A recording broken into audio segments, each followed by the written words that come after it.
What's up, guys? So what went into naming Jimmy the quarterback yesterday? Well, we decided it yesterday. I told the guys. So once we decided and we told the guys, we didn't think we needed to keep it a secret all week. Basically, it's a decision we had to look into each week. It hasn't been an easy decision. I've wanted to get a chance to see Jimmy play. I've also wanted a chance to let Jimmy play, and I've wanted a chance to let CJ continue to. So we've been trying to balance that out and also give Jimmy a chance to fully get ready. Like I've said throughout the whole time, I wanted to wait a while to give CJ a chance to be ready too, and things happen a little bit with Jimmy. Like I said, he won't fully be there, I believe, till next year. But with everything going the way it did, also with CJ being not able to practice today and maybe not throughout the week, made the decision a little bit easier. Is that a situation where CJ might not even be able to suit up on Sunday? Yeah, he might not be able to suit up. I'm being optimistic, and our trainers are, and I know CJ is, that he will be able to. He's not going to practice today. I do think there's a pretty good chance he'll be able to get out there Thursday and Friday, though. We'll see how it goes, and hopefully he'll heal enough that he can suit up and be the backup. This decision had been made even if CJ were healthy? I don't know. I can't really speak in hypothetical. I knew it was going to be a tough decision anyways, but like I said, this made it a lot easier. How ready is Jimmy in terms of, do you have to pare back the playbook, or is he further along than you might? Well, that's the thing. When you go into the week with him as a starter, knowing it, the playbook is this week. It's not like a big inventory of our training camp and OTA system. It's what's our game plan to beat Chicago. We put that in together all Monday night and Tuesday with the idea that we knew we were going to go with Jimmy. So when we did that, we put in a game plan that we thought he could do. By no means has he repped it all. That's what starts today. We just did it in a walkthrough. But this game plan is for Jimmy, and he'll work at it all week. And whatever he doesn't feel comfortable with and he doesn't get down in these 3 practices, then we'll take it out. And whatever we're going with Sunday, he'll know 100% of it. He had indicated the other day that he wouldn't need the wristband. Is that a possibility? I don't know. We'll see how the week goes. That really depends on how he feels. And, when you have an off season together, it's stuff I'll challenge him with, and it won't be too hard because you have time. It'll just happen naturally. But I think the last thing you want to do as a coach is challenge a guy to do something that – you challenge someone to do something, they'll get it done, but then at the expense of what else. And I want him to feel real comfortable going into this game. So we'll see how he feels at the end of the week. How much time have you spent with him over the last 48 hours just to try to grasp what he wants to do in terms of the game plan? And have you noticed any change in his demeanor? Not much. Jimmy's pretty, from the month or so I've been around him, he's pretty consistent in how he handles himself and how he acts. When I told him, I could see he was real excited and stuff like that, so that pumped me up even more. So, talking to him yesterday, I got to spend about an hour with him, and then I wanted him to hold a game plan, and he met most of the day with our quarterback coach. And it's also not him just meeting with us. He needs to get by himself and study and memorize words and watch it over and over again. So he's back and forth with being with Rich and then going to a room on his own where he can go through his process of learning. But this will continue throughout this whole week, and it'll continue throughout the rest of the year. And it's really what he's been doing every day since he's been here. What are the benefits, Jimmy, to get the opportunity to play this year and for you to get to see him in terms of heading into next year and knowing? I don't think there's – we'll see as that goes. I could tell you at the end of the year what had changed and what had helped or didn't help, but I think it's nice to have him here because you get to know the person, you get to see him on the practice field every day, you get to introduce your offense to him, which he's picking up week in and week out that he's been here. Him getting out in there and doing it allows him to get a better feel for it. You don't truly, even if you think you know something, you don't, until you get in the heat of battle and everyone's going full speed and you get through a course of a game and you're going against different coverages where it's not carded and everything. You're going to go through a lot of ups and downs, and you hope that whether it comes off as a negative or a positive, you hope in the long run it's all a positive because you hope he learns from the reps he gets, and hopefully we can help him have some success. And when he doesn't, I hope it ends up making him better throughout this. Each week he does get to play, and I hope that leads to him being better next year and understanding going into the offseason a little bit of what it felt like. It just so happens that Jimmy's been here for about the length of time that a training camp and a preseason would last. Do you feel that these 6 weeks or probably 4 or 5 weeks that he's been here have gone according to plan, kind of as if he would come at the start of the season to learn the offense? No, not at all. It's completely night and day different. It's it's not college. You don't have 100 people out there where you can have 2 fields and give everyone equal reps. You have to do scout teams. Jimmy's been running cards and doing physical work of other people's plays, trying to give looks for our defense. He gets reps for us throughout this month, but you also don't. You're not putting him through a ton of reps because you're trying to get the starting quarterback ready.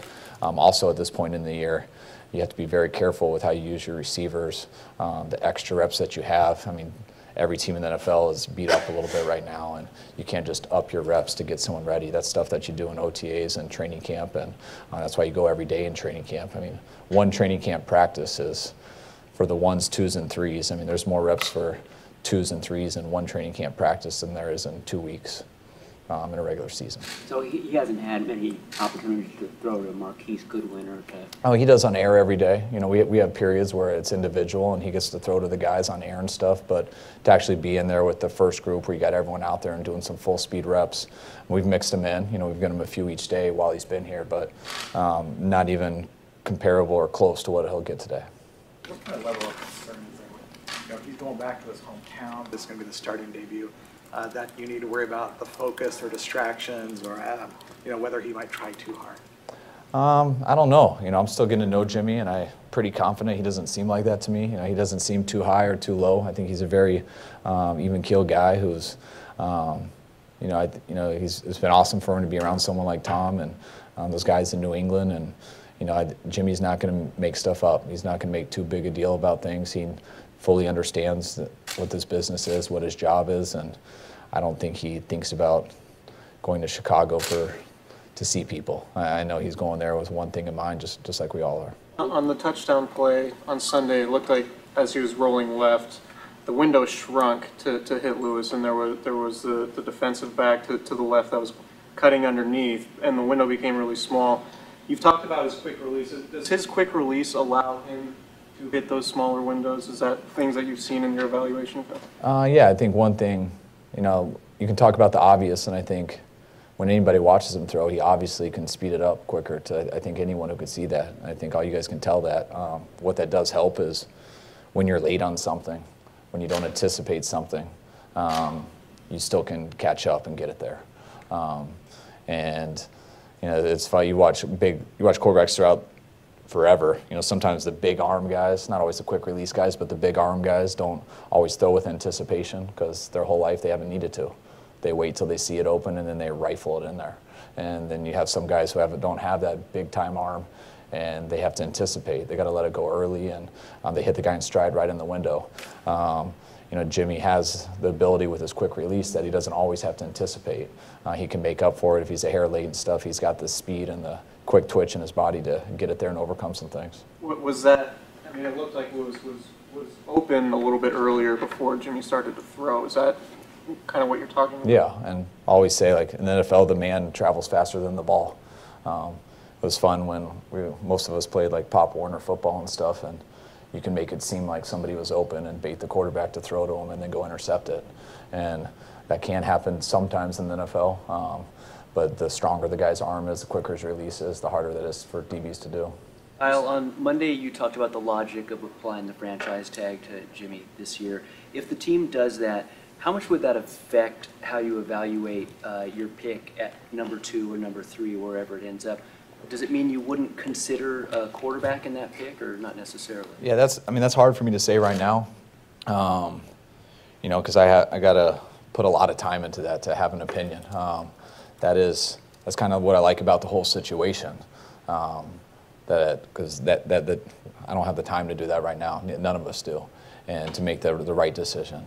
And that's what is so nice, that I feel very excited and happy about our situation that we have at quarterback. Whether it's quarterback or any position on this team or coaches, you're always going to try to get the best thing possible. And if you have the opportunity to get the best thing possible, whether it's a coach, whether it's a quarterback, whether it's a running back, it doesn't matter. You owe the franchise, that's your job to figure that out.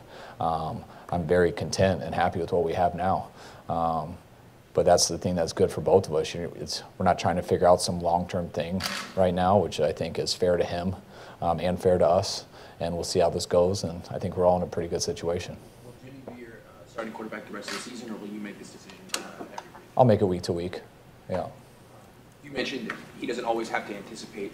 How would you assess his ability to anticipate when he does have to? That's something that I think would be unfair for me to decide right now. It's hard to be, that takes a lot of muscle memory, a lot of reps, and continuous doing things over and over and over again. He has the ability to do it. He's a very smart guy, can read coverages, know where it's going, but that takes reps and time, and that's something he hasn't had yet. So I'm not going to sit here and make big judgments off that, but that's something that I think he'll get better with the more comfortably he gets in our offense. More? Week to week, assuming he stays healthy and plays fine, you anticipate he'd be the starter? That makes the most sense, but I just feel we're in a situation that I don't have to make any big commitment like that. I'm not going to speak in any absolutes. We'll see how this week goes. Then we'll see come Monday what's the best thing for Jimmy, what's the best thing for the organization, and I think he'll improve the more he plays. I hope the guys around him improve the more he plays. Just throwing him into this situation, you're basically putting a rookie quarterback in there in terms of what he knows in their offense. And right now, you just go back to last week, and it wasn't every play, but every time we were in 11 personnel, and 6 of our 11 players out there on offense were rookies. With there were only 3 draft picks in the middle of the round and 3 undrafted guys. So adding a guy in there who's not, who's kind of the same. All of us had to pick our level up and kind of carry each other, but all of them are kind of in the same boat too. So we'll see how it goes, and I'm excited to see how it goes. I'm excited to work with Jimmy. I get knowing that we're going with him the whole week, we can really dedicate the reps and how we organize practice to him. And my expectations for him is I know he's going to try his hardest. I know he's going to go out there and compete, and I'm excited to see him do it. And it'll be fun watching the tape after with him so we can help improve him. With bringing Tim Barnes back, he's an interior guy. Does that mean you're optimistic about Trent Brown for Sunday? Not necessarily. He's not going to practice today, so I'm still not sure on that. But a lot of things go into that. You got to look into if he couldn't play, who do we start at right tackle, who would be his backup. Just to kind of give you a hint, guys that we would use there might be the only guys on our team who can snap a ball. So we need backup centers also. So there's a lot of, you only get to dress 7 guys, sometimes 8, which will hurt another position, but you try to dress 7 guys on game day, and you need a starting tackle, you need a backup tackle, and you need a backup center. And we know Barnes couldn't do that. Okay. What's your assessment of Eric Reed this season? Is he a guy that you envision in your long-term plan? Yeah, I definitely would like him in it. Like I've said throughout all of our free agents and stuff, there's a business aspect to that. We do have some depth there, but Eric Reed's a very good player, and I like how he handles himself. I really respect the person. I thought Eric, he's battled some stuff this year through his injury, trying to get back. I thought Eric had probably his best game on Sunday, and I hope that continues and he finishes strong, and we'll see how this offseason goes, but I know based off the player in person, he's definitely a guy I would like back here. All right, thanks. We've got Jimmy coming up Thanks, right guys. now.